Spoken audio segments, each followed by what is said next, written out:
Big boss season 7 എൻ്റെ കാഴ്ചപ്പാടിലേക്ക് എല്ലാവർക്കും സ്വാഗതം.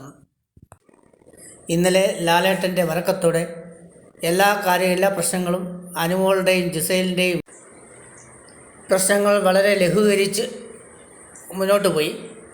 അങ്ങനെ എവിക്ഷൻ പ്രക്രിയയിലേക്ക് വന്നിരിക്കുകയാണ്. എവിക്ഷൻ പ്രക്രിയ എന്നെ വളരെയധികം ഞെട്ടിച്ചിട്ടുണ്ട്.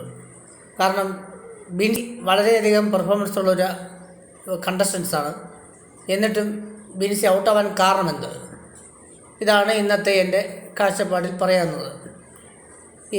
മിഡ് എവിക്ഷൻ പ്രക്രിയയാണ് ബിൻസിയുടെ എവിക്ഷന് കാരണമായി തീർന്നത് എന്നാണ് എൻ്റെ നിഗമനം. കഴിഞ്ഞ വർഷത്തെ പവർ റൂമിന് പോലെ തന്നെയാണ് ഈ പ്രാവശ്യം മിഡ് എവിക്ഷനും ആണെന്ന് ഞാൻ കരുതുന്നു. അപ്പോൾ സേഫ് ഗെയിമിലൂടെ പലരും ഇതിലൂടെ രക്ഷപ്പെടുന്നു.